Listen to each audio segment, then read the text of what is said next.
10, 9, 8, 7, 6, 5, 4, 3, 2, 1, 0. Women's Wrestling Talk, the #1 women's wrestling network on the planet.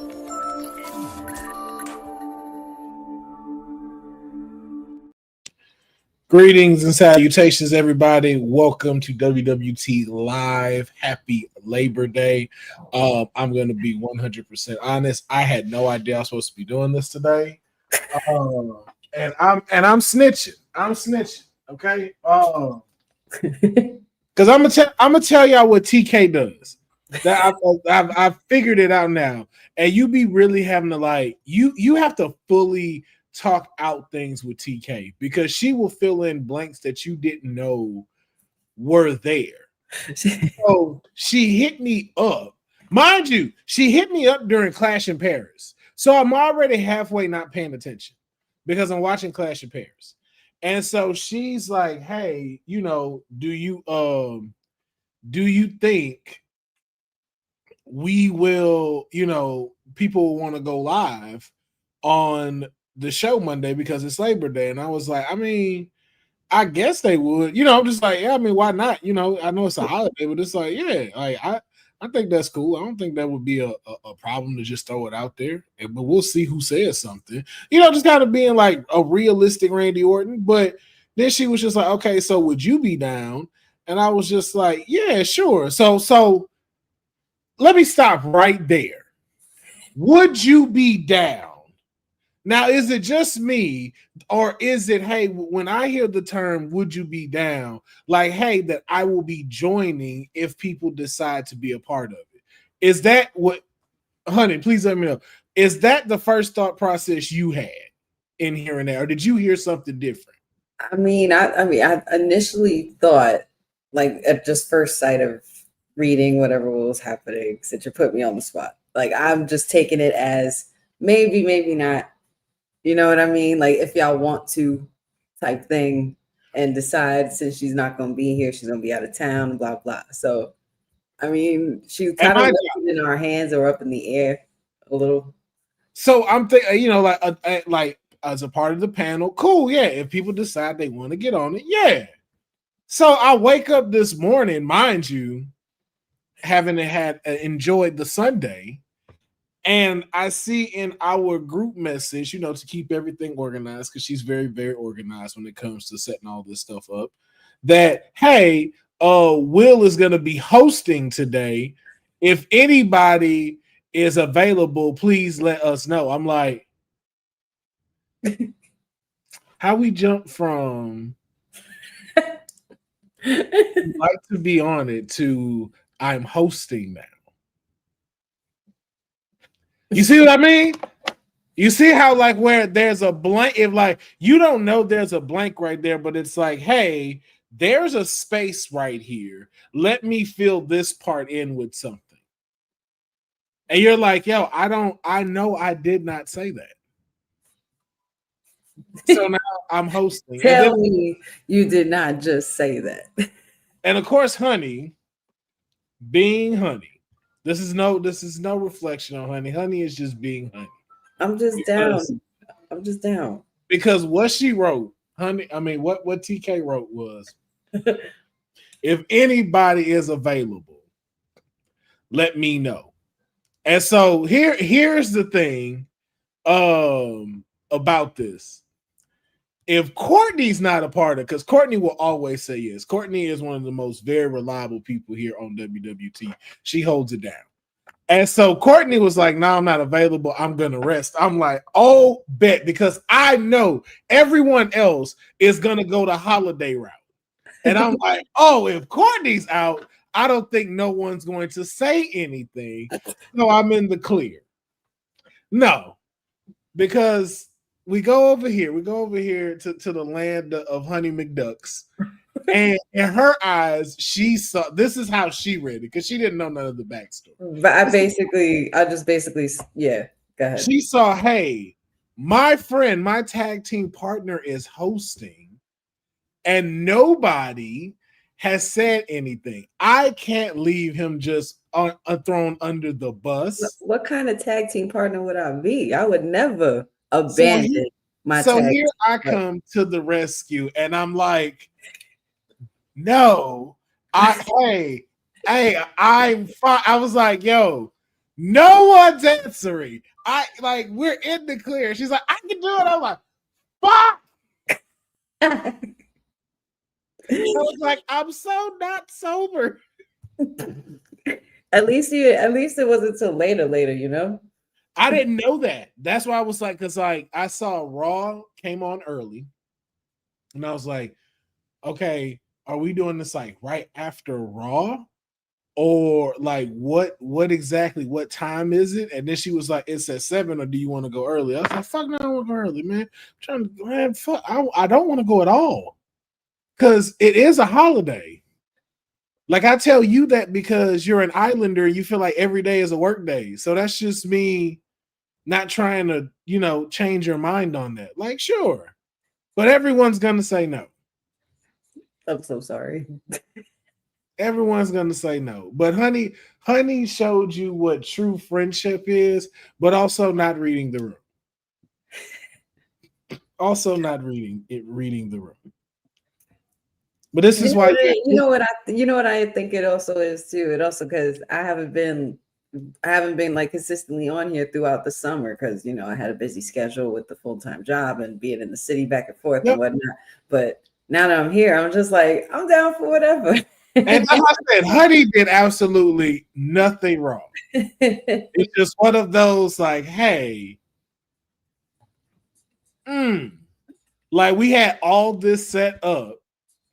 Like if we had a substitute teacher and everybody was like, yo, hey, we just convinced him that we could get to leave early. And honey comes in like, yo, hey, we supposed to be having this little pizza party thing.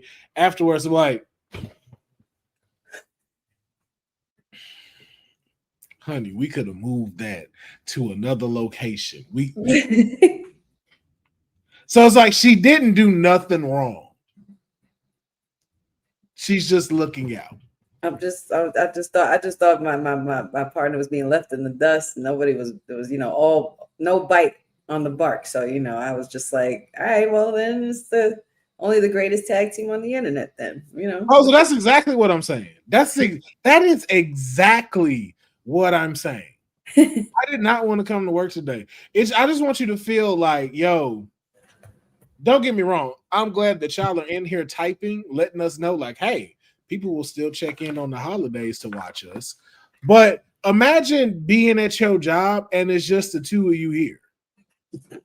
Like, nobody's here. Like, I'm in my apartment complex. No one's here. Everyone's doing dumb shit right now. It's quiet as fuck out here. And it's just like, yo, this kind of feels like I'm at the office right now. It shouldn't feel that way.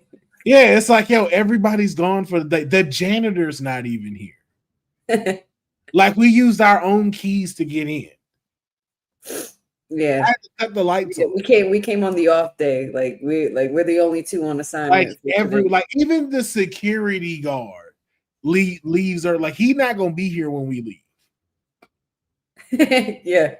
Basically. Yeah, like he was like, yo, I'm just supposed to man it down for a little bit, like about 4 hours, and then I get to dip. Like that's his shift, and he's gone already. And we in here. We done went raided whatever snacks was out, whatever was left in the little fridge in the kitchen area, and we like, hey, we gotta shoot. We eating the cold pasta and the pizza a little cold. We came to the party a little late. Everybody ate all the food. We got the leftovers. But all right, let's do this show. So, ladies and gentlemen, if you are unaware, well, you know what? Look at that. Oh my Lord! Well, everyone's turning this into like a sitcom. You know what I'm saying? Like we had to stay. We think it was just us, and it's like, no, you know what, man? A dear old friend is gonna join us and be here at detention. We are truly doing the Lord's work on a Monday. Look at that. On a Monday, man. And everybody's joining in. Shout out Courtney as well. Exhausted at home right now. We don't shout out Courtney though. Let's retract that from the archives. Excuse me, I resent that. You will not talk about our WWT sis that way. She's been holding it down. She's been bamboozled and ridiculed. After Courtney's recent outburst, tricked. the mayor has moved Courtney to the alumni section of WWT. I'm sorry. That is now where you can find her contributions until she acknowledges Mercedes Moné as her queen. Oh shit, man. Oh, you know that's never gonna happen. Yo, Courtney's gonna come back like CM Punk. I'm anticipating a CM Punk type return with Courtney being gone. I have a very, very I think Courtney is about to change her whole gimmick up. When she walks in, like it's villain origin story is beginning. It's about to be some craziness right now. I'm here for it though. But yeah, but we are going to jump in. Monday Night Raw did happen tonight. Well, a little bit early today because they're still in Paris, and Paris was rocking the roof just like they were doing this weekend, and we will talk about it. For those that are watching tonight, if you would like your comment to be posted, please use the super chats. It could be $1, $2, $3, $4, $5, $6. Why was there never a $4 bill? It wasn't a 3 either. 3 would have been weird. There's power in 3 though. Why 4? Why 3? I don't know. Why not? Mm-hmm. Okay. Also, so I think I know what your first executive order will be when the holiday's over, Councilman. Bringing out a $4 bill. There's actually another currency I want to come out, but I can't talk about that on here. Well, actually, I could. Somebody can answer that. If there was a LGBTQ bill that came out, who would be on the cover of it? That's a good question. Like if it was like a $5 bill. Wow. I'm not even sure.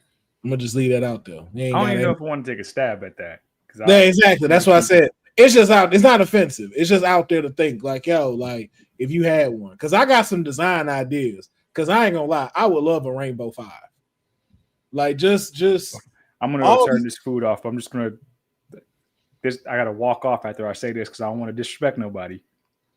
Ellen DeGeneres, is that fair? I don't know. I don't think so. I don't know. I don't know if that would fly with the people. All I can do is throw the question out there. I don't have enough research and knowledge yet to be nominating nobody. I can nominate on the design part. Like I said, Rainbow 5 would be dope in a wallet. Like all the rest of these bills are kind of boring except the 100. It was like, they upgraded that. So it's nice to look at. That's an interesting question. I think I might know some who would advocate for that because I still ain't seen no Tubman 20s in California either. I feel like if we should start doing that. Like our currencies should reflect who we care about. Mm-hmm. Like I don't fuck with George Washington like that. You could keep Abe. Abe did something, I guess. But yeah, we need some new people. I don't know if Ellen DeGeneres would be the right vote though. Bo's in here dry snitching. Let Courtney pull up to the chat, bro. It ain't gonna change none of my commentary. Not at all. But please use the super chats, and we ask you to do that because that is to support the WWT network. That is for us here as the panelists to be able to make sure we can keep this live going, being able to make sure our contracts stay paid with our revenue. Also, it puts towards other different projects like the WWT Women's Archive. We are TK has been working very hard and diligently to create a archive of over 3,000 women wrestlers, and that's what she has so far as a part of this archive. And your super chats help support to be able to fund that so we can get that out to be able to show full support for the women who were then, for the women who are now, and for the women who will be here forever. So your support is always important. But let's talk about, there was a clash in Paris. Croissants were everywhere. Espressos were thrown around. And we got some things to talk about. We're going to talk about them in a certain order, honey. So, save your opinion because I know you got a lot to say. And we going to get to it. But let's start off with the opening match. Roman Reigns versus Bronson Reed. Honey, your thoughts on the match, not the outcome, but the match itself. The match was great. The match was a great starter. I think it was very smart to have the OTC open with this, literally being the one to start the show. Bronson Reed definitely needed this match. We spoke earlier in the week about, or prior to this event, about the fact that we didn't want Bronson Reed to get lost in becoming a gimmick with the whole tribal thief thing. And we thought it would be cool, but after a while it would run its course and people would probably get tired of it. So I think this match was very well done. Tribal Chief coming out on top is always a great thing. And Bronson Reed looked very strong still. He's definitely not something to play with, but he's definitely established himself as a top player, especially for the future of the business. And regardless of if he won or lost, I know I voted for him to win in this case, which I will never vote against my Tribal Chief ever again. Bronson Reed did great. And the match did exactly what it needed to do for him, to build him up as well. I agree 100%. Mayor, your thoughts? I was going to leave it there. So, Mayor, we're talking about Roman Reigns versus Bronson Reed. I wanted to get your thoughts on the outcome of the entire match and what we saw at the end. Of course, the Tribal Chief being wheeled out on a stretcher, and of course, is going to be out for quite some time, as they've said. Fractured ribs amongst another list of injuries. But let me ask you, although Bronson Reed was left standing, should he also have won the match? Would that have done something even further if he would have pinned the Tribal Chief?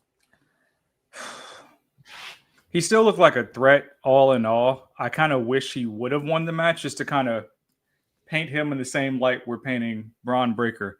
But I still think he looks strong. Delivering his tsunamis, making the Vision look strong, making their plan seem like it's going to come to fruition. But the way they did it, I'm not mad that there was a small bit of redemption for the Tribal Chief.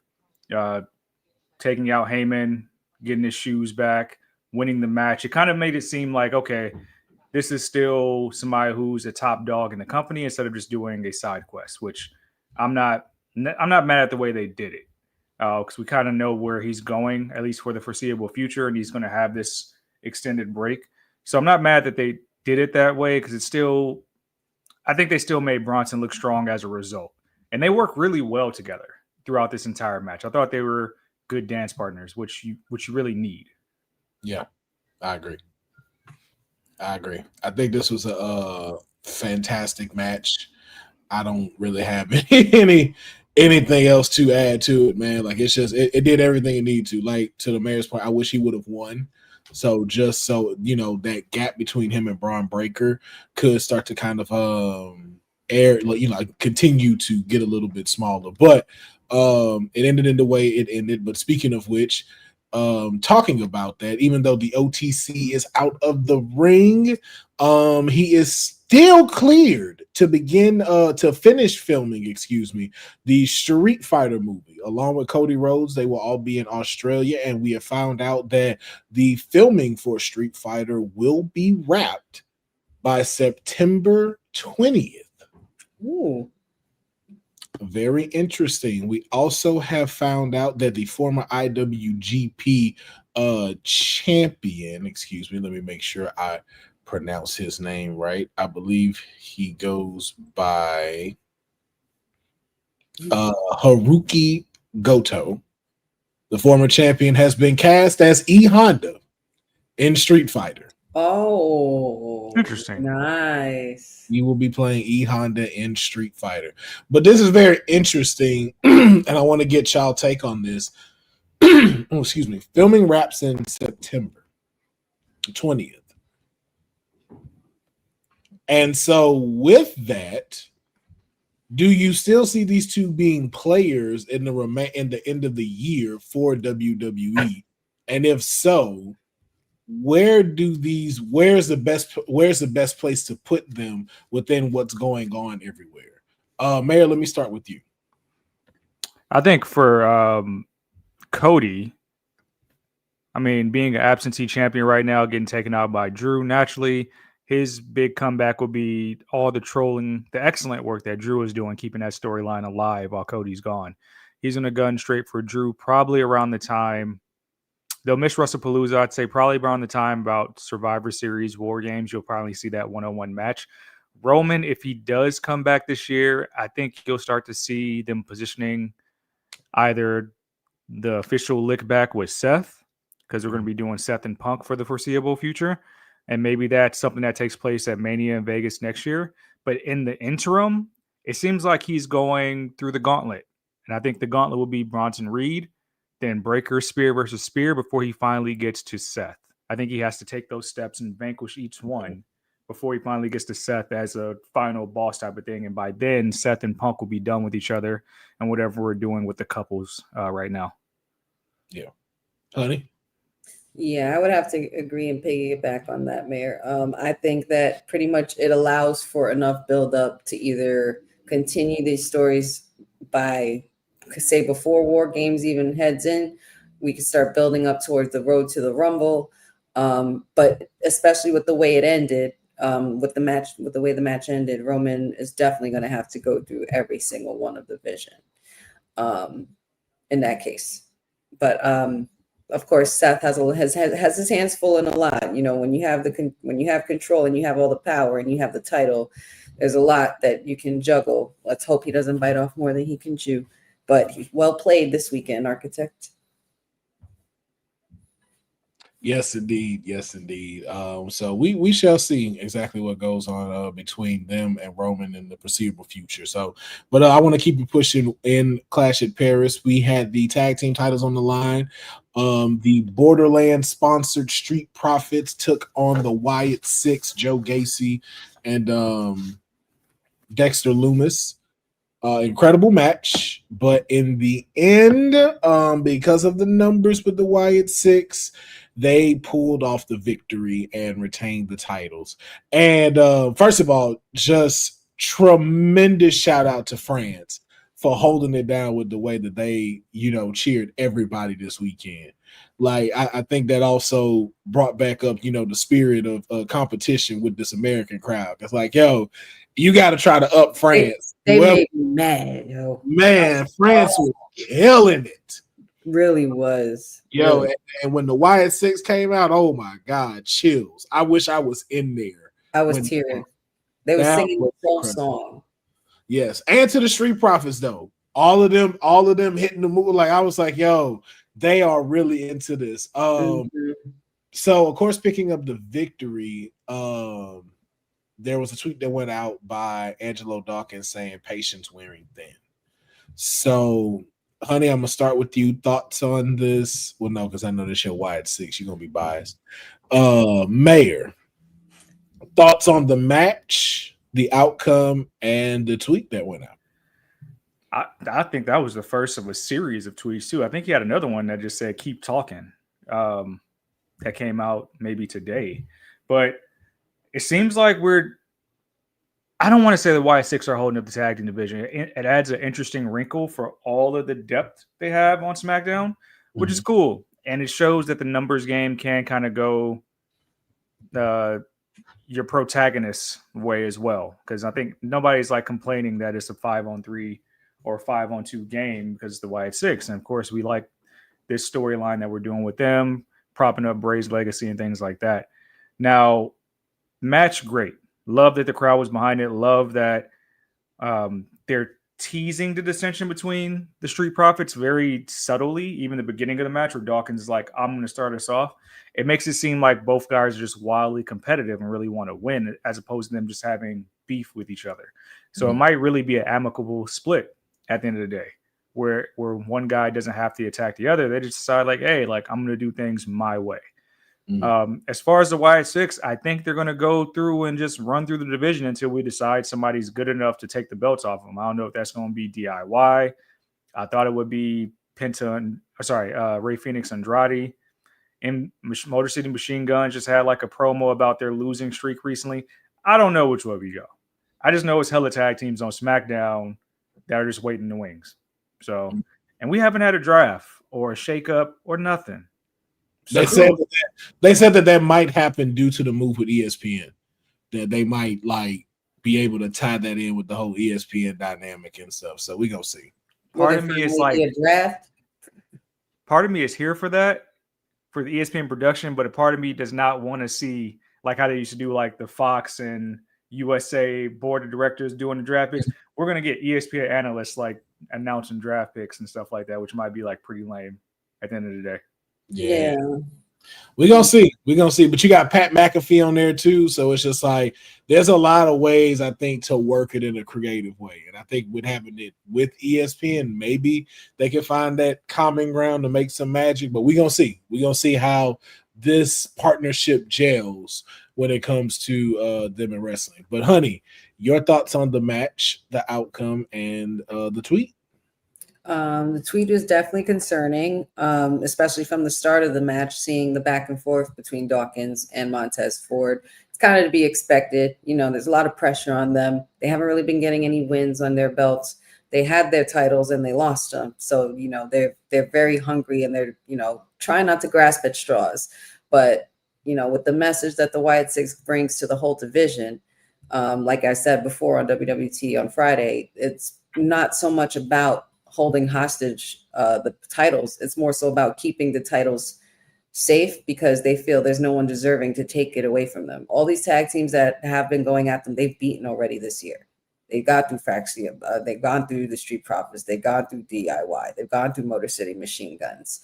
So they don't have really much anything to prove. If anything, it's just more so about them being able to call out the BS of the tag team division, I guess, is what they're trying to do. I think there's a deeper message with that because, of course, somebody like Bo Dallas would know what it takes to be part of a true family. Of course, someone like Bo Dallas would know what it takes to be part of a tag team. You know, he's been in that rate, and also, you know, with his brother as well being part of a tag team. So I think it's more so about keeping the legacy of Bray and continuing to expose the liars in the wrestling industry, and starting with the tag team division. But I wonder when it's going to happen where they start broadening out. You know, when's Nikki going to have her breakout? You know what I mean? When is Eric Rowan going to get something going on with him? When is Bo? You know, they're kind of hinting at it with The Miz a little bit on Friday Night SmackDown because, you know, that was the first time we've seen Miz and Uncle Howdy face to face since the last time he chased him out of Raw. But yeah, so the tweet is concerning. Match was great. I'm happy my Wyatt 6-1. Told you so. There should be nothing stopping the company from just going Wyatt 6 versus MFTs at this point. Like, why not? That would be the next. That would be the next thing, and maybe that's why Solo got the title taken. Yeah, they might as well just do that with them, so the MFTs don't get stale. You can really do. What are you going by? Tala Tonga now and Eric Rowan. You can do. Maybe not a just straight up singles, but you can make that the whole stare down spectacle right there. I call him Big Time. Put Nia Jax in there with the MFTs. Make it real interesting. Put Nia Jax in there. Then you have somebody for Nikki. Yeah. But not only that, it's like we still give us, don't judge me, but we still get that slither of hope that the final boss could come in between because we know Nia is his favorite. Mm-hmm. I don't know. He's looking kind of slim right now. I know he had all that mass for the Smash Machine. That's not a lot of mass. He definitely lost it all. I don't know. I think the internet's just tripping. Yeah, I think so too. I mean, again, they just hating because nobody said anything about that when Batista slimmed down. Yeah, right. He might have gone from like 285 to 250. Like he's still big as hell. He's still I remember too. Most of the world don't work out. So it's like, like most of y'all don't know how being active work. You don't know what it's like with with his eating regimen and being able to keep all of that up. When you change all of that stuff, you have dramatic drops. Like how you lose water weight so quickly. Like imagine the other ways of how that stuff goes with muscle mass when you're not feeding it anymore as you used to. It's like, yo, there's layers to a lot of that stuff. And and I'm one to talk about it, but it's like, yeah, like I don't know why y'all sitting here tripping and going like, oh, he didn't got small. He must have been on them steroids. It's like, no. Yeah, but and also real quick, one more thing about the Wyatt Six. I think that having them go against Solo is a really good story to tell, being that Solo abandoned his family and recreated a new one. You know what I mean? And the whole thing about the Wyatt Six is abandonment and your family and taking accountability for the betrayals that you've done beforehand and prior. And we know Solo was also that silent assassin. And Uncle Howdy could pretty much bring that back out of him. You know what? Didn't they tease it a couple weeks ago? With Tyler looking behind over his shoulders, and then yes, and they were in the back. They were in the back. Mm-hmm. And then another thing too, you put Naya in there, and she started messing with Nikki, and then that activates Alexa to come back so she can help. Ooh. Hey, listen, there's some connective tissue right here with this. Ooh, I can't wait till we get in the writer's room. Can't wait till we get in the writer's room. Mayor, we might have to have you on kayfabe this Thursday, man. We gonna have to introduce you to the writer's room. But you know what? I can probably multitask. That's the first game of the season, so I'll be working Eagles, Cowboys. So I can probably multitask. Oh, that's right. Okay, never mind. Eagles, Cowboys. We always have. Anyway, I'm not interested in the game whatsoever. I know you're not. Not that game. I don't think any of us are. So, but the financial ramifications help me out a lot. Understood. We'll talk about it offline. But yes, then we had the intercontinental title on the line. Becky Lynch versus Nikki Bella. Whoever would like to go first. Thoughts on this match? Aside from the botch kick, I was okay with it. Nikki did look great. It's not very easy to come back, especially after going through what she's gone through in her personal life to get here. So I commend her, but the botch kick was crap. Shout outs to Becky for trying to sell it. Didn't really work. We all saw it, or we all saw it not happen. But other than that, Becky did what she needed to do, and the greatest horsewoman won. Commentary wasn't shit for that either. Y'all was so far off. I'm like, not for nothing. Wait, somebody on really quick. The part where Nikki was slamming Becky's head on the table.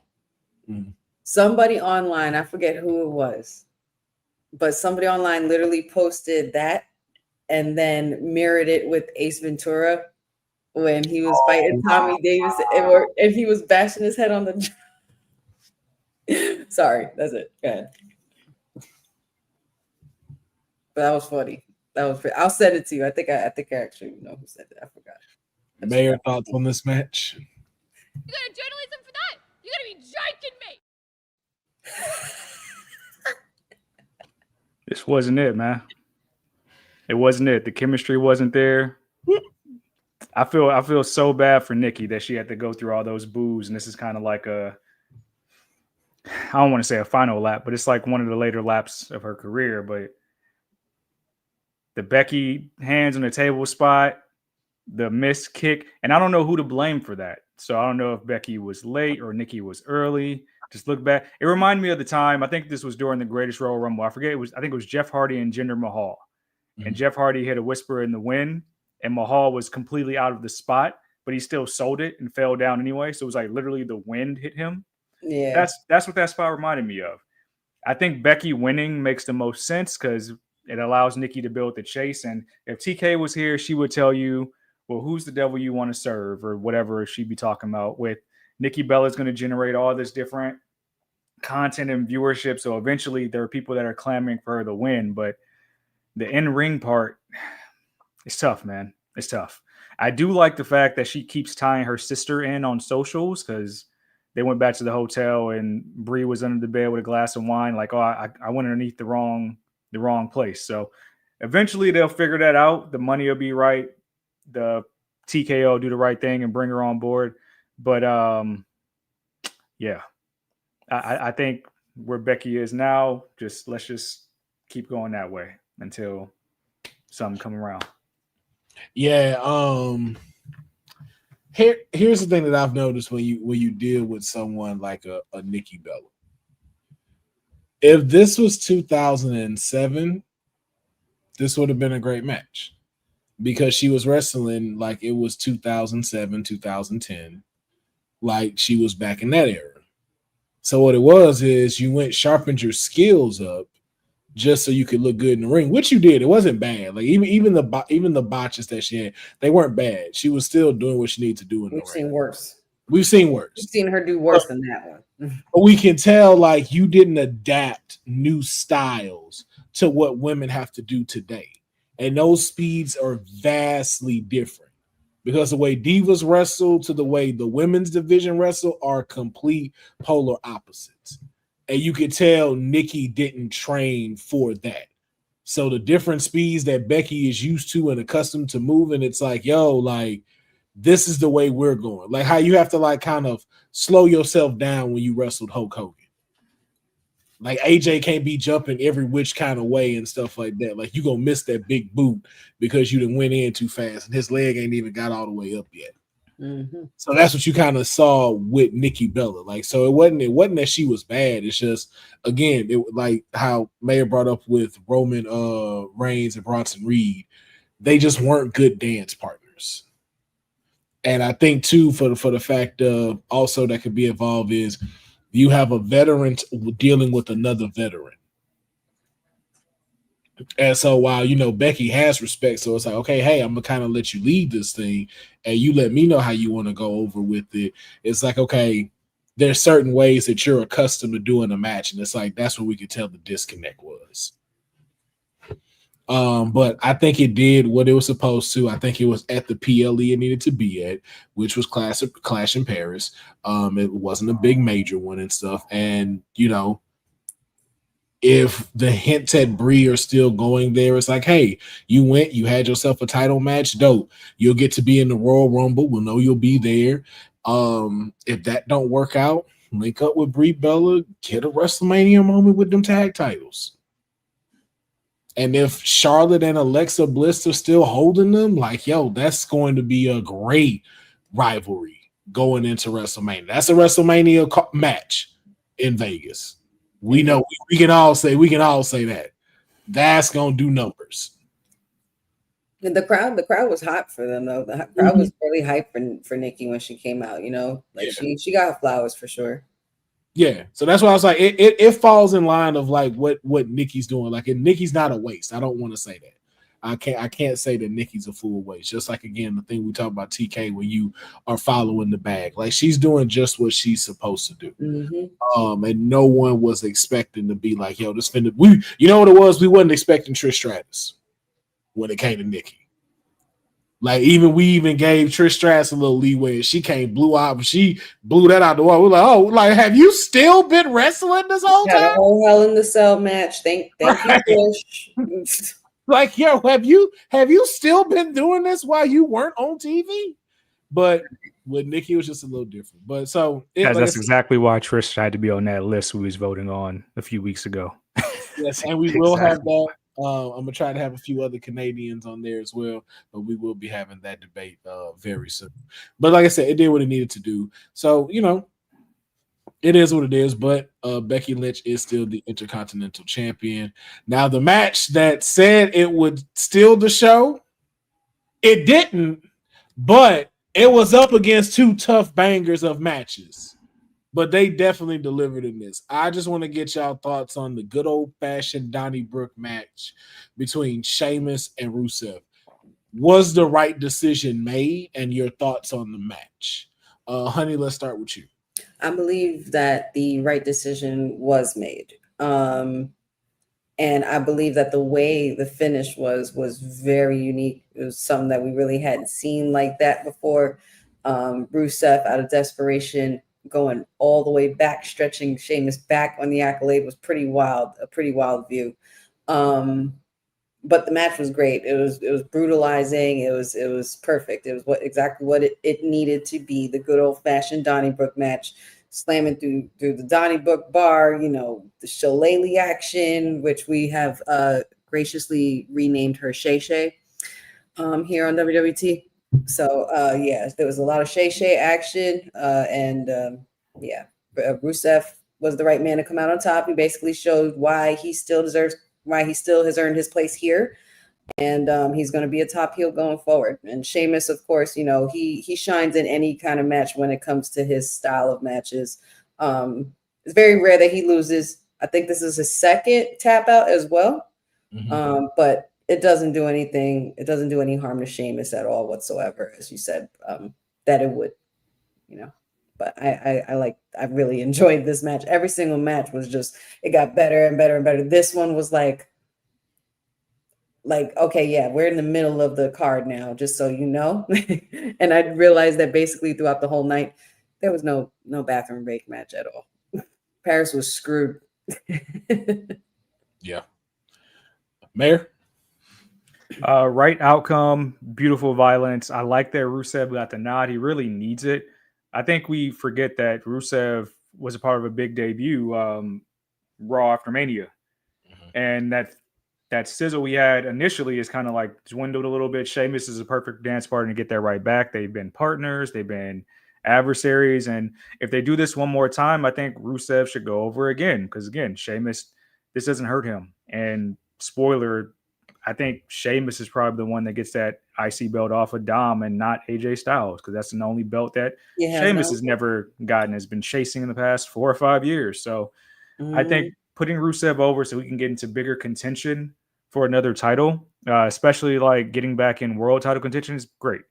Sheamus is just reminding us how good Rusev is, and everything he learned from AEW, from his time before, starting to showcase itself in the ring right now.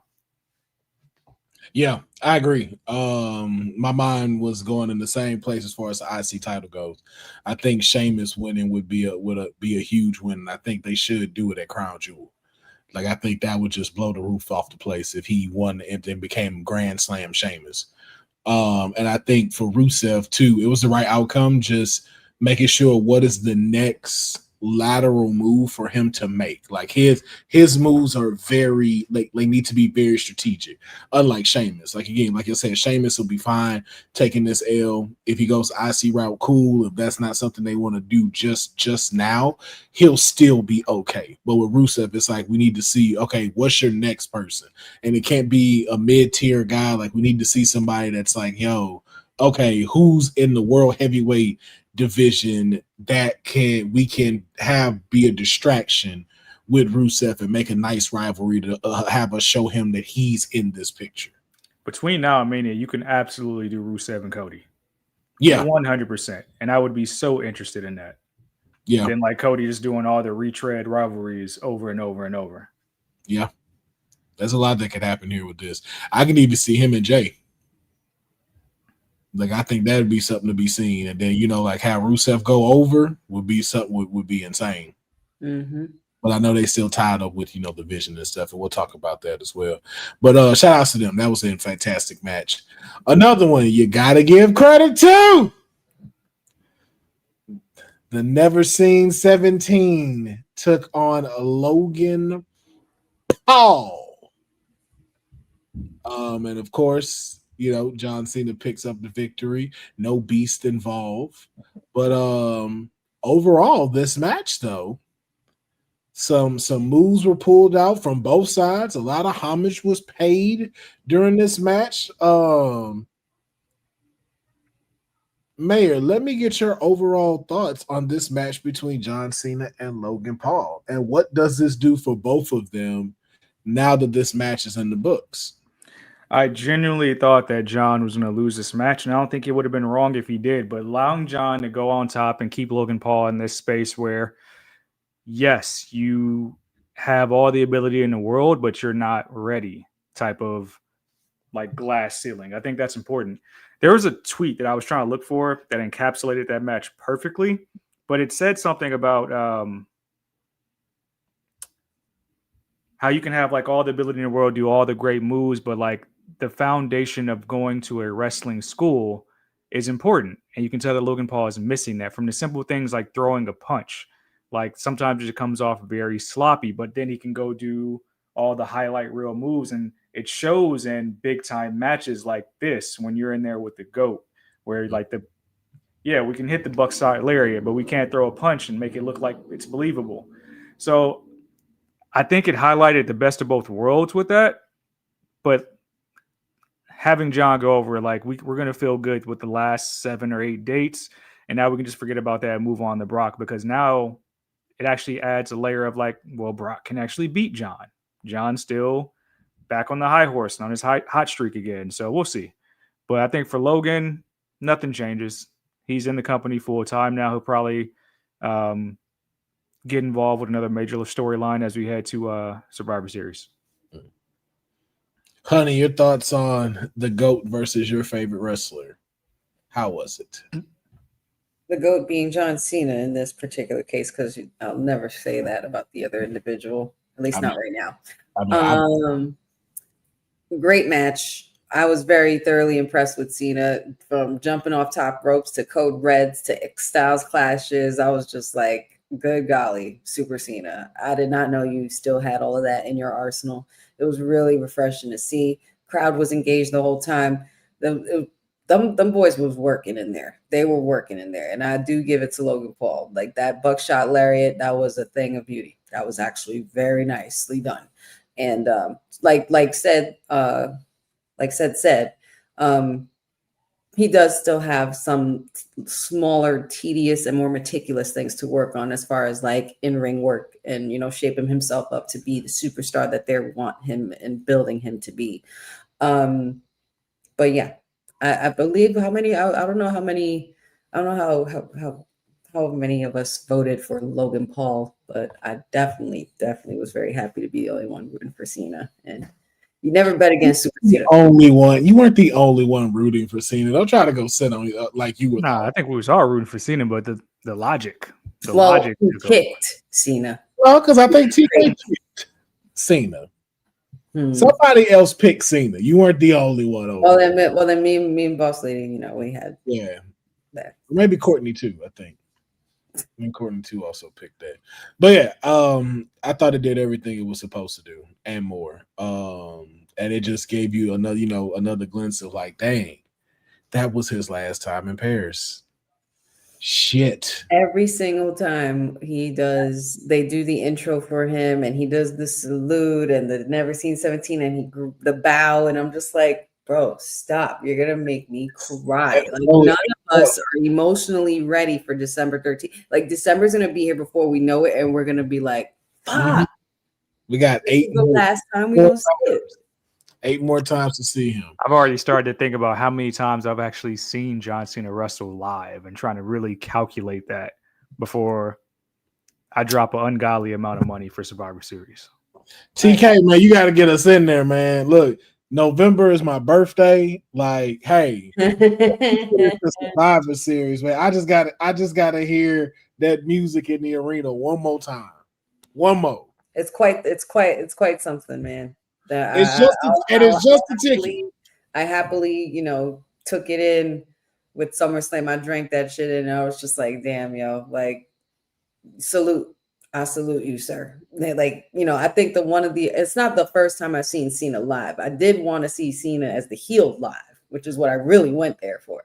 But I'm okay with that. I'll take what I could get at this point, being that there's only a few dates left. You know what I'm saying? I wanted face Cena. I get it. I saw Stu, let's go to work. That's right.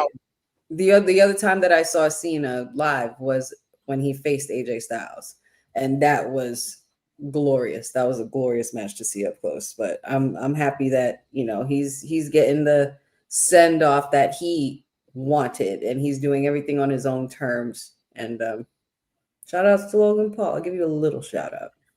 Wow. One day we'll have to rank send-offs, like how people do how these companies do like the final matches or the final years. Yeah, that's a good one. Yeah. Okay, now so we just have to pick them right, because then they come back. Well, I'm And so- talking about like legit legends. Like the only thing that comes to mind recently is like how they did Sting in AEW when they brought his like sons in. I'm like, oh, that's chef's kiss. That's brilliant. Yeah. Like everything they did. I was like, I'm not here for the tag team match, but the way they did it, I'm like, all right, cool. Yeah. Mm-hmm. Then you have one like The Undertaker where he left all of it in the ring and stuff. He actually has two technically. It's that one and then the one with him and AJ Styles because he was like, "Yo, like that was the end of The Undertaker." That was a great. And he really stopped going by that. I'm like, wow, that's insane. So now you're just the American badass Undertaker. It's like, wow, he did shit. I know. You know what's crazy? I always felt that's the Undertaker all his life. You Yeah, are exactly as you advertise yourself. You wear all black. You have your motorcycle. You like your Jack Daniels. You chilling in the back. You're in the cut, and you're the judge, jury, and executioner for the locker room. He's a straight Texas guy, man. You can see Mark Holloway. All right, this main event. World title on the line: Seth Rollins, LA Knight, Jey Uso, CM Punk. This is what we were left seeing. It's the McMahon Helmsley era all over again. That's what I got from this. That's what I was saying as soon as I saw it. And I was just talking like JR. It's the McMahon Helmsley era all over again. That's Triple H, you backstabbing son of a damn you, Seth Rollins.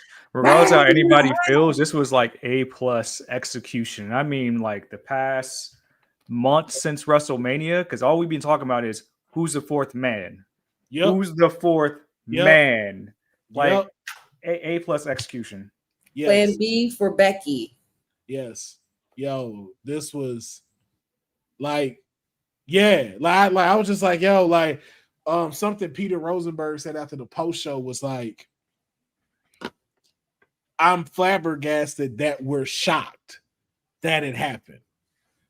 And when you think about it, you're just kind of like, yo, it's like, duh. They really did it. Now, because like we've seen it where it's like they've done it as heels. Yeah. I mean, they've done it as faces. Yeah, they weren't ready for that as faces. It was okay because it was a Baron Corbin and somebody else, and it was okay. Lacey Evans. I was at Raw. Okay. That's what makes me so mad about tonight. Why Becky can't just eat a GTS? Like I ain't see her eat an end of days before. Well, I ain't gonna lie though. Why are we treading that line like it matter? So just throw this out there. After that happened, Baron started doing this again. All the way out. If I'm mistaken, please let me know. But I don't think that dude like got any title shots until he got to NXT, and then they got him with Braun Breaker, and they were doing great. They broke that up immediately, and then let his ass go. Mm-hmm. Sindil's comment is interesting because I've been seeing that parallel a lot. That the company was at its lowest time when these two were on top doing the same type of thing in 2019. I saw an interesting parallel with Seth and Hickenbottom about how his title reigns when he's the top guy, like Shawn was, the company was at its lowest and poorest. And I'm like, do you guys think that as well? I like to also point that out, though. Y'all make it sound like it's one person on this television. So if that's the case, then also Brett was a part of the lowest time it was there. If we're doing that, how you break Brett? I said, and did he also? I'm like, yo, why are you bringing up old stuff? This is after Brett dropped. We talking about like the actual Shawn Michaels won as the top guy champion. But I'm saying Brett's still there. Like it's not just about him. Like none of us go watch Raw to say I'm only here to see Seth freaking Rollins or I'm only here to see Roman Reigns. None of us say that. It's not up to your champion just to be able to pull bank. Mm-hmm. It is your product. So if it's at its lowest point, it's because the product is bad. Because we've seen LeBron put up massive numbers and the rest of his team was shit. And they lost. That didn't make LeBron bad, but the team didn't win. So it's the same thing with that. If you think about the time they were in a tag team, I can think of a whole bunch of storylines during that time was like, yo, this ain't it. this ain't it. So every time somebody throw that out, because when I brought up the whole, the video I have, I won't throw the jab, honey. But that's what everybody's like go-to thing is. And they're just like, oh, he had the lowest point as a champion. Then also too, I'm like, yo, didn't they also have a rivalry going on with WCW who were literally taking their ratings? So y'all don't factor that in and like, yo, there's a whole new product out. I don't know. People, I don't think know where everybody Dylan that is, goes but on that Twitter, people that do this is why I haven't got one yet, but I'm working on it for Dylan. myself. If you are watching this anywhere afterwards, if you can take Sage D's comment and actually give me a Yu-Gi-Oh trap card heart Hickenbottom sound, I will love that. You've activated my trap card. Please do that. Oh, thank you, Sage D. Yes, please. No. Anything with Yu-Gi-Oh! I fucking love Yu-Gi-Oh! I have a huge I'll talk about that later. But yeah. God, that was incredible. That was incredible. But we know what it's leading to, so we're gonna talk about it. So let's go ahead and jump into Monday Night Raw while we're still here and we get to our main topic. Kicks off with Disclaimer: This, ladies and gentlemen, this will be your Raw post show. Like, listen, this is combining. I'm just letting y'all know. I thought you were going to say So, something else, but that's funny. I don't know if we got to change the title. I told TK yesterday I would do one, but since we're doing it on a late night WWT live, this will be your active Raw post show. I mean, I feel like look, I ain't gonna lie. I feel like if we're doing these on Monday at this time, might as well have it as a part. The post show is like your own segment. True. Kind of like what we did with Honey Pot predictions on K-Fan. Why are you cussing at me, Sindel? You don't know me like that. In all caps. With the bass in the voice too. Ooh. I'm gonna tell you like I told TK last week when I was supposed to do the show in the day. Like, why do you need to? Why do we need to? Understandable. I understand that. However, I thought what you were going to say is, Mayor, because we're about to talk about Jey Uso and LA Knight. This is something you've called, sir. Yeet versus has been all over, even including the Slim Jim commercials. So, have y'all seen that LA Knight was throwing that subtle shade to Jey, kind of taking his thunder with the Yeet movement? Yep. Saying like it might be a coincidence, but I don't know. Like it sounds like he took influence. Mm-hmm. Somebody's mad he ain't getting that merchandise deal and all this other type of stuff. I mean, but can we be honest, man? There's a lot of shit LA Knight has done throughout the years where I'm like, Sindel, that's strike one. I will boot your ass out this damn live. Don't you ever utter those words again. Well, man, thoughts on the opening of Monday Night Raw, and then how do you feel about where Jey Uso and LA Knight are positioned currently? They also took the main event tonight of Monday Night Raw tag team action against the members of the Vision, Braun Breaker and Bronson Reed. But thoughts on these two and where they are currently? Mayor, let's start with you. I like the power struggle because obviously CM Punk is going to be laser focused on Seth, and then I like that Jey is kind of like the pit bull, big mama of the bloodline. When somebody go down, he's like the one that really takes it on the shoulders and his heart. So he's like, it's not about championships, not about titles, it's about revenge right now. Same for LA Knight, but LA Knight is still like, hey, I want to be champion. These guys are in my way. I need to clear my path. So I like that LA Knight wasn't doing anything on SmackDown. Now he seems like he has purpose on Raw. With Jey can stay in the title picture as long as he wants because we're going to, at the end of the day, whether he qualifies or not, it's like you tapped Gunther. At some point, we got to be like, you tapped Gunther. I mean, that's just what it is. Yeah. LA Knight is just one of the bigger names in the brand, but a good side mission could be Yeet versus because, I mean, Seth is going to be dealing with CM Punk almost directly, and the Bronze are just here to cause havoc on the show. So I think eventually we'll get it. We might get it on WrestlePalooza in Indianapolis. I'll be interested in seeing that. But I like that they're positioned as the top the top protagonist on Raw, even so much that Jay now has a Mun Jay Night Raw shirt that just dropped. They are going in overhaul with this dude's merch, man. He getting Cena level merchandise, man. It is. Like when I seen the sweatsuit combo he had on at Clash of Paris, I'm like, what's this off-white design logo they got you in right now? I'm like, yo, wait a minute. Legit. My problem is why everybody can't get the colorways. Like, That's what I'm saying, yo. I'm like, bro, like there's so many things I would do, like and like create for so many of them there, man. I might just have to start doing that in general. Just like, yo, hey, what y'all think of this colorway? That might have to start being some of my posts. Just making some dope ass merch for like wrestlers. That's what we're gonna do. We're gonna make that a segment. Okay, fade. But honey, your thoughts? I think Jay is looking and sounding a lot like his older self. It's very right hand man kind of Jay, you know, like I'm gonna get him, like just point at him, and I'm gonna get him. You know what I mean? Line him up, shoot him down. I'm digging that. LA Knight is not backing down. I don't think he should. I think the power struggle, as Mayor said, it is a lot of fun. They are two top guys on Raw right now. They are the fan favorites. As soon as their music hits, you know, everybody's bound to go crazy. So I could see a rivalry again down the road, but considering everything that we saw at the end of Raw, that might have to be put on hold a little bit. can I bring something up real quick? Mr. Uso, no disrespect to your bloodline and family, but I am sending you a bill.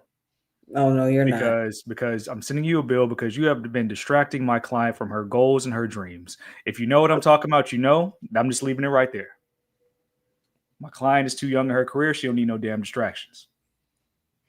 The bill will be in the mail. I mean, he said what he said. What happened next, Will? Something else happened on Raw.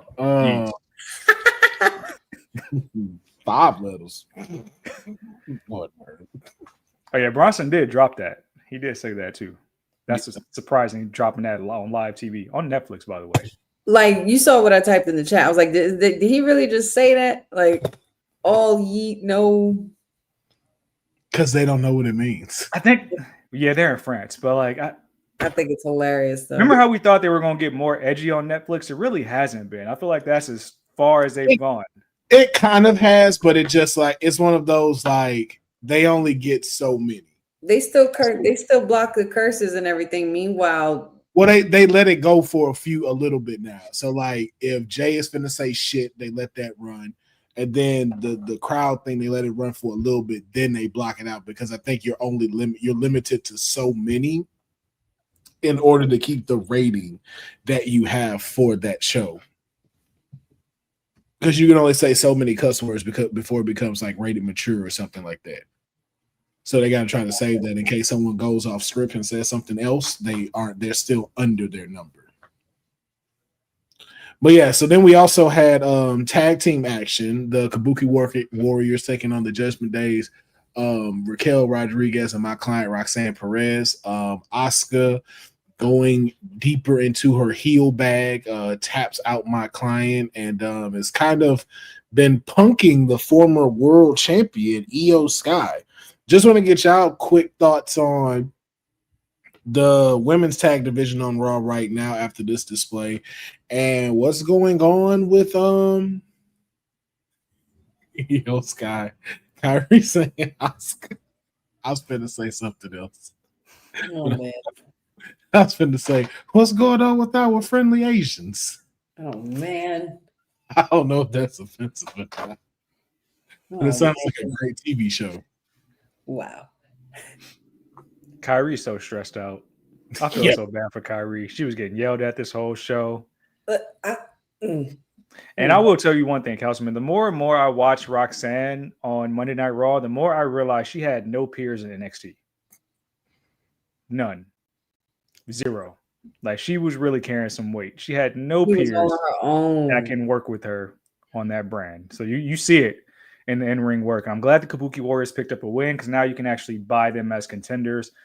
Me personally, the women's tag team division can be kind of strong. Like Judgment Day will get their lick back. They'll probably get the titles back sometime around the line when Liv ever reemerges. But also, I'm selfishly hoping that Zaruka gets more time in this division, because I mean, you can do the parallels with Soul and Charlotte all day. But the Kabukis, what's going on with EO? It's like how we talked about last week. It's going to be one or the other. Either they cost EO the championship at WrestlePalooza, or EO just rides with family and they jump Rhea. It's going to be one or the other. No in between. Yeah. Or Kyrie and EO could be tired of Asuka shit and they jump Asuka. But that only works if Asuka really go back to badass territory. Like, yeah, no, I get it, but I'm just saying there's one of three ways. I was just adding another as devil's advocate. I would even see Kyrie abandoning both of them just to not make a decision. Abandon ship.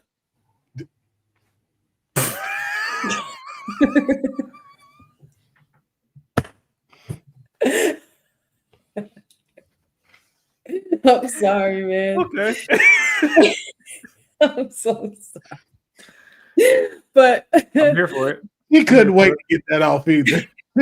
She saw that opening and was like, it literally came to me, and I was like, they had it revved up. Go for it. Nobody said nothing. You know what, really Those are resident like Joshi enthusiasts. I wonder what she's thinking about this. I don't want to call it a love triangle, but this family business amongst the trio. The soap opera. The sister fight. The sister fight. The soap opera. Happens. It seemed like they both really scared of Asuka. Like, damn, I really don't want to piss her off. Yeah. And since she's been back, I feel like Asuka's a little more temperamental and she's been a little more possessive of her girls. I think it could be about perspective in this point. Some would say that Asuka's, punking or bullying or whatever it is. I really don't think it's bullying. It's just that Asuka's teaching her, you can't trust anybody but us, and you should know that by now. Man, it's like she told Rhea, yo, I've been over here for 10 years doing this stuff. Man, watch your mouth. Like, it's just one of those. Right? It's like, she said, who am I? I'm Asuka. She said, I was like, oh, okay. Nobody ready for me. And it's like, yo, that's the Asuka I need. I'm like, yo, hey, fuck that nice shit. That just made me want Asuka and Rhea. Yeah, like screw the nice talk. Like, let these folks know, like, hey, yo, I don't know who you talk to, but you better step back before I slap taste at you. Yes. Like that. Be like, yo, I'm gonna tell you one more time. Stop hanging with her. You hear me? Stop hanging with her. Like, it's like the moms that know, like, when you bring in like new friends over and shit like that, and your mom could already tell that's not your friend. That's not your friend. That's what I feel like Asuka's doing. And the funniest part about it all is when Asuka walks away, Kyrie's still there, and you hear Kyrie. I'm just like, yo. Asuka, hey, listen, Asuka used a backhand for other things now. You know what? They could be positioning this the fastest spinning backhand. Let's not do that. Let's not get Cindy's hopes up. No, I'm just making sure that we remind you. We know it's a very subpar back fist, but Asuka used a submission tonight to win her match, which she should always do. Yeah, but if any other opportunity in the future to get Asuka versus Roxanne, that would be fantastic. Yeah, I was going to say the interesting thing right now that we know the women's title match for WrestlePalooza, it might, and this is where I don't trust WWE to do like smart things, but it could be positioning EO to choose her girls, and then now they're attacking Rhea just for Stephanie to come be the hero and help Rhea out. I don't know. They're not going to do the admirable babyface versus babyface here. I don't trust them to. Here's why I see where you're coming from, but I'm also looking at the big picture as well. You got to think about it. We're moving on to ESPN. And what's the one thing that we've noticed that TKO is trying to do? TKO understands that they've mastered the sports entertainment side. But what they need to is to be able to showcase this as a sport, because what they want is to be included back into the Olympics. Like, imagine WWE in the Olympics. Like, this is where they're trying to get that to. So if you think about it, remember, we have not had a real outcome between these two. this is why they held that match off like that, because we was like, yo, you could have done this at Clash of Paris, but it's like, no, we're gonna do this for our first PLE on ESPN. We're gonna get two of the best wrestlers in the world. We're going to put the vacated title on the line. They may have to have a determined winner for this. Somebody is going to have to take an L for this to show everything of what it's about, especially if there's a chance that the world title is not going to be on the line or the WWE championship is going to be on the line. Oh, Very true. We might be heading for a mixed match with that. I have a question though. Well, no, that's Raw. Bailey's on SmackDown or Raw? Bailey's on Raw. Bailey's on Raw. Interesting. And I don't know if that's something y'all want to talk about. I don't know what the hell that was that Lyra did with that handshake. Let's stop burying her character in open mic segments with stuff like that. Yeah, let's stop trying to make her funny. Like she didn't write that. Don't do that. No, I know she did. I know she didn't write that. But same thing with the elevated shoes and a little twist she did a month ago. But Like, Becky Stompers. let's stop doing that. Like, stop doing that. I'm still Doing it to her. That's when she showed up. Got no reaction out of me or Paris. And that's what's sad, because this ain't far from like This ain't far where from she where from. you're from. Mhm. Like, And then didn't give her no match. It's like, yo, why is she not wrestling? Like, I know it's like they really don't know what to do with Lyra, and it's sad. Yeah. So, but then we also had the IC title on the line, AJ Styles versus the scumbag of the century, Dominic Mysterio, the greatest luchador, the greatest Mysterio of all time. And if you thought it was going to end any other way, I don't know why you would think so. You know, if you thought it wasn't going to end like this, I hope you choke on your Wingstop that you bought because of Dirty Dom. But thoughts on this match and Dominic Mysterio retaining, because I thought this was incredible. Definitely match of the night. I'm happy that AJ Styles really, like, I think people wanted that match to be on Clash, but still, like, AJ getting that love he got, amazing. And I think with Dom, I think the company realized they have something huge here. Like with the love Dom gets on these live shows, and then on top of that in Mexico, like he's probably really about to be a double champ. Mm-hmm. Like it's way evident now. And now I think that kind of with Big Grande showing up, now you can do something with Big Grande and AJ for a while, because Big Grande could be a heel in the States or wherever in America. In Mexico, he like big homie. They love him. He cannot be booed in Mexico based on what I've seen. You calling him Big Grande? Big Grande. So you're calling him Big and Grande twice. Basically. Yes, big Grande. Got it. Big. He big. Big. That's Grande, how Grande. large that man is. He big. Big. Grande. Yeah. No, Grande big squared, if you will. As he's saying, Big Grande. American and Mexican. So he's that's how big it is. Grande squared. Done. Weak. Yeah, I don't think that loss hurts AJ Styles at all, though. No, especially with the way he was received in Paris. I mean, we've seen him when he went against Cody at Backlash a couple years back, and going for the title, and we saw how the camera was literally shaking because of how much Paris was rocking and doing their chant. I believe what they're saying is he is phenomenal, and they're just saying it over and over in repetition.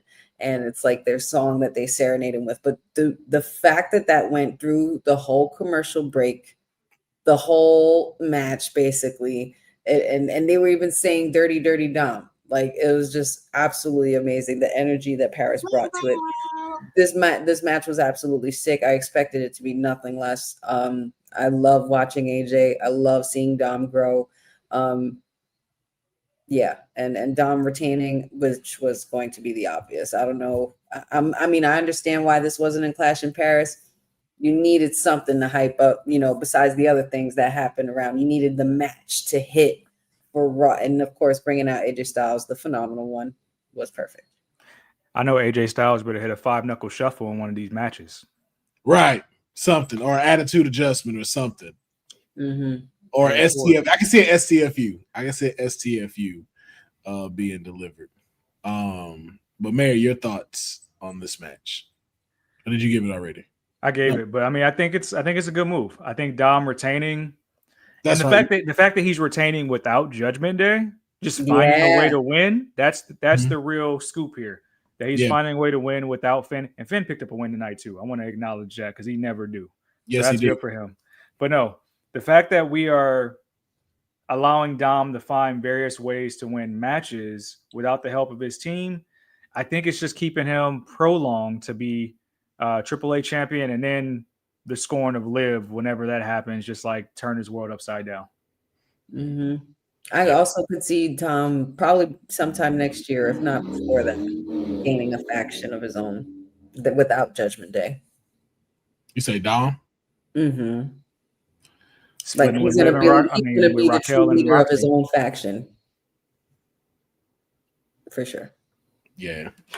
No, I can see it.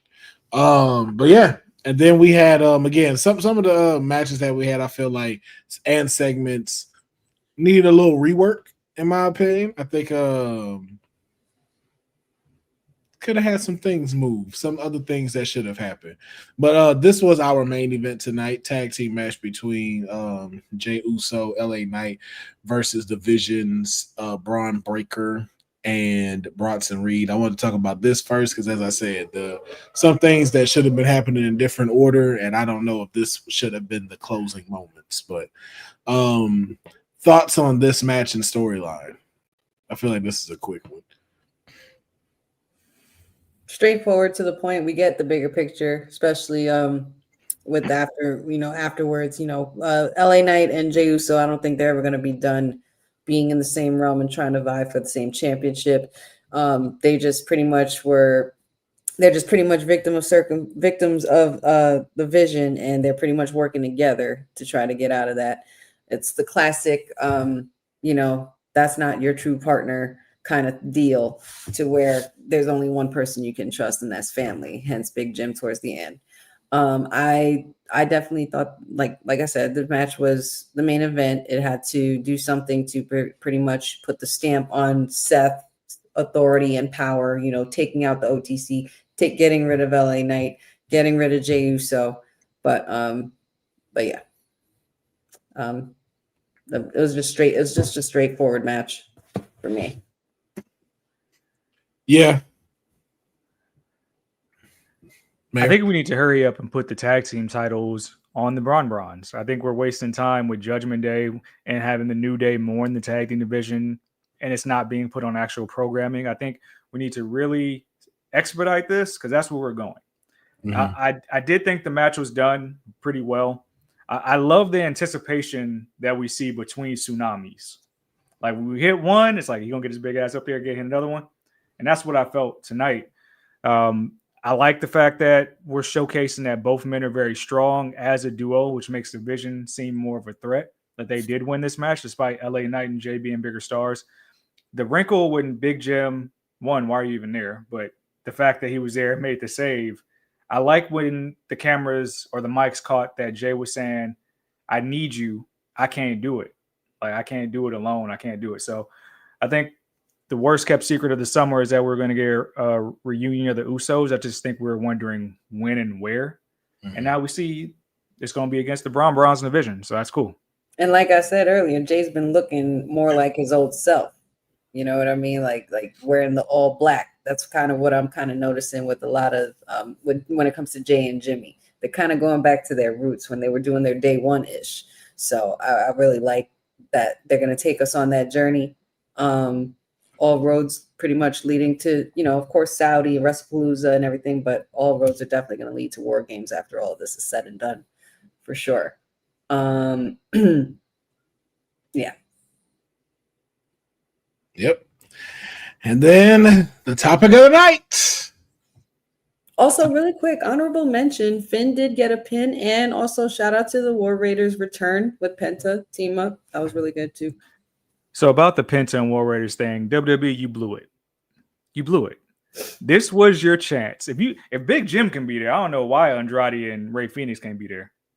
Woods even teed it up and said, "Hey, your little Lucha bro is on SmackDown." This was the time to do it in front of an audience that would have popped for it, and they would have been here for it. That's why I didn't want to talk about it. I was like, you missed your moment. If anything could have happened, anything, why didn't we pull the trigger on that? You missed your moment.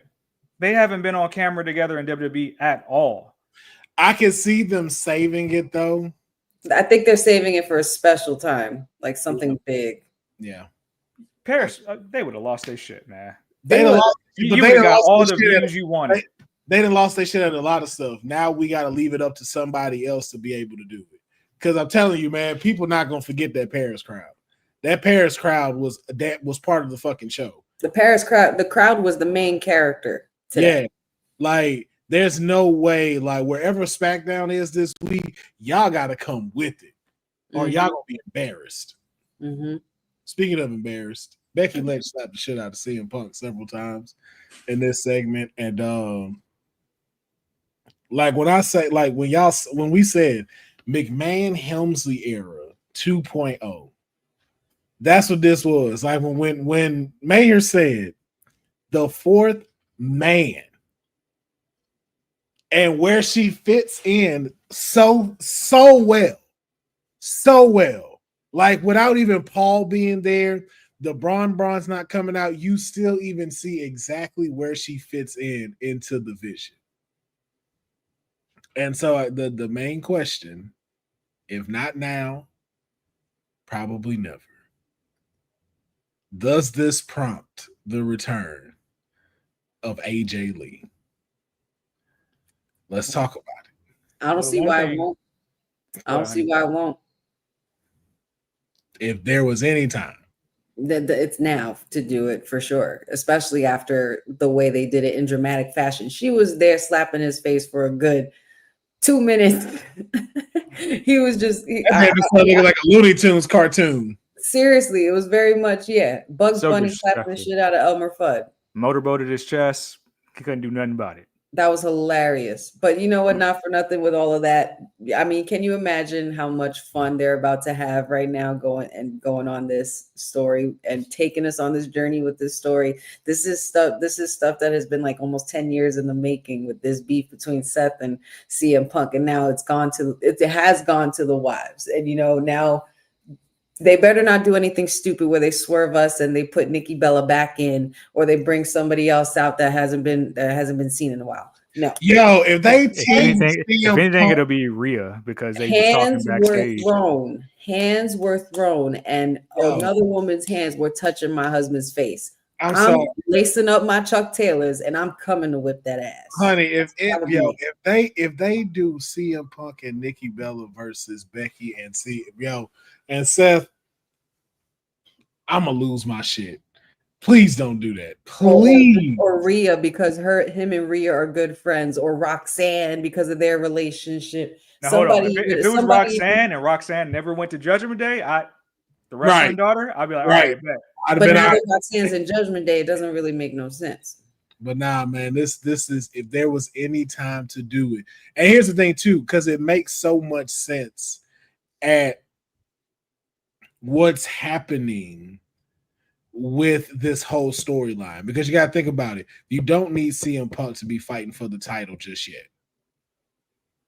because where this could really get to is either he can face him at Crown Jewel, or if they do another one in December. I feel like they're gonna bring another PLE back for December to close out.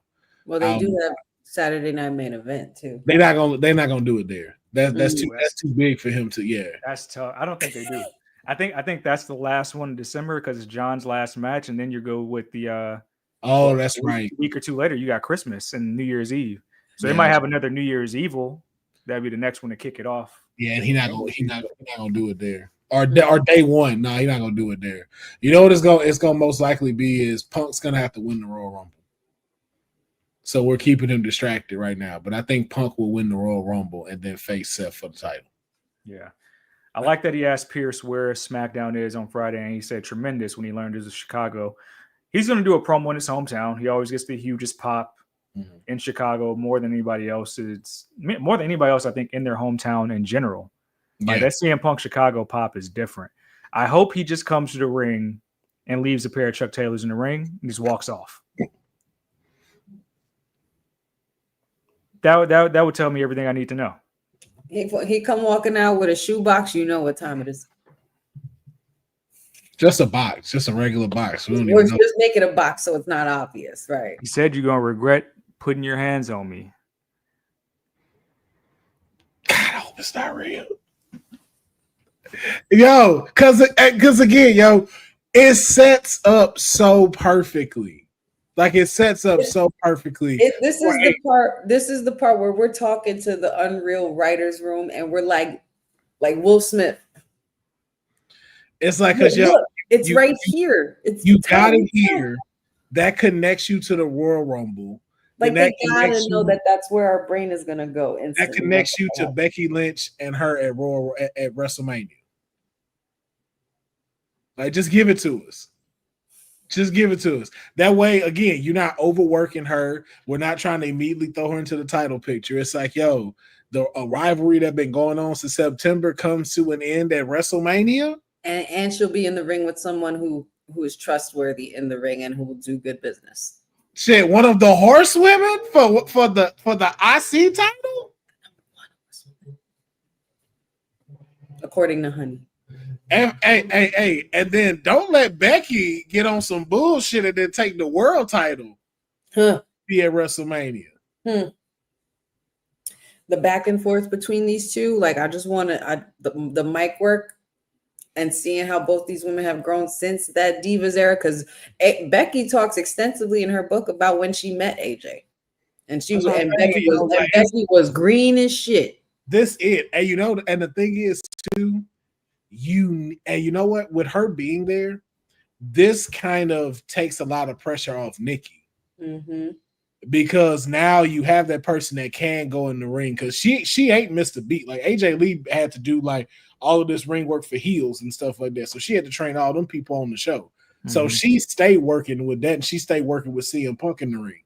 So it's like, yo, she been there, and she was doing shit that these people doing now back then.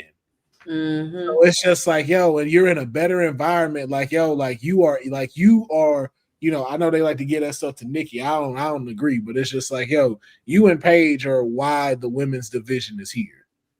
And if there's any time to get you. What did she say? You can't lace up my Chuck Taylors. Bose is mentioning they use AJ to beat AEW. This has been making the rounds today. I want to see if you guys agree with the parallels with obviously the past year and some change. We've had the Death Riders. They're calling Seth's faction the Seth Riders just because it looks almost similar now that they added Becky. I mean, I didn't copy in AEW a little bit. I like Bronze.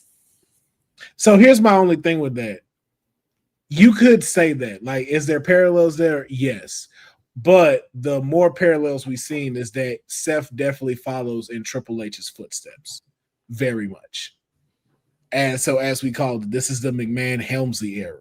Like, that's what I immediately saw when I seen this happen. I didn't think of Death Riders. I didn't think of AEW. I thought of, okay, how does the person who always pays homage to the person that he looks up to, Triple H, what's this next step? And of course, it's having your wife here, and y'all are both at the top of y'all game. Like, that's why I saw it as. Okay. Yeah. Sorry for all you people that feel like that. Again, do they watch AEW? Do they compete with them? Yes, we know that. Do I feel like it's on everything? No. And honestly, who cares about the Death Riders, if I'm just being honest? Who are the Death Riders again? Cesaro, some shit. Remember Moxley and his V-neck. And that's why I didn't remember. Irrelevant. So, but overall, Clash of Paris Monday Night Raw is starting off a great lead into WrestlePalooza. So shout out to them and shout out to everybody for joining us today on this episode of WWT Live. Kayfabe will be at 6 6:00. 6:00 this Thursday, because Dion said he wants to be on at 9. I was trying to remember what he said. He wants to be on at 9. So we will have the Kayfabe podcast at 6 p.m. Mayor, if you are available at 7, we would love to have you in the writer's room, as we will be creating up WrestlePalooza, getting up to WrestlePalooza, what we think will be happening within the next coming weeks, and coming up with the card itself. So hopefully you'll be able to join us on that portion of the Kayfabe podcast. We normally do that towards the end. If you can, just let us know. But thank you for everybody for checking this out. Make sure that you continue to become a member of WWT Live. And becoming a member of WWT Live, you are able to get access to our WWT After Dark. Okay, you've seen Boza talk about it, you've seen Dylan talk about it. This is where the gloves are off. We can say what we want to say. We will answer questions, not any question. I'm not finna do what TK said. We won't answer any question, but we will have it worth your while. We will even probably start doing predictions over there, some other things that you just will not see on WWT Live. You want to become a member of this. We'll also be giving y'all some dope stuff, coming up with some dope contests to give y'all. Believe me, you want to become a member and come enjoy. Might even have some of y'all on here. Never know how this is going to work, but you will only figure that out if you become a member of WWT Live. So shout out to everybody. And then I'm supposed to read this because after this, I have to get back to some more work that I got to do. So I'm going to need a coffee break. And I need coffee that won't power bomb my sleep schedule. Savorista has got me. It's premium craft, decaf, and half-calf coffee, bold flavor, no jitters, made from the high altitude of some beans from a place I cannot name. Naturally caffeinated with no harsh chemicals. Bourbon pecan decaf, minted mocha. Yep, they're that good. Use the exclusive code for 25% off of savorista.com. Use 691793. That's savorista.com, because cutting caffeine shouldn't mean cutting flavor. And again, that code is 691793. You ate that. Work, Councilman. Thank you. Thank you. I should have been in radio, but, you know, I didn't have a face for it. You still said out. Need to be out and seen. But y'all know where to find us, man. It's late. We finna go and get up out of here. Mayor needs to go eat. Honey needs to go count her coins. So thank y'all for everybody that joined us in the chat. Remember, if you want your chat put up here for us to read out loud, hit us in the super chat. $1, $2, $3, $4, $5. Just hit it. And we appreciate each and every one of y'all. And we will catch y'all this Wednesday. For CEO Wednesdays. You stirring the pot. Thanks for joining WWT. Don't forget to like us on all social media platforms at WW Talk Pod.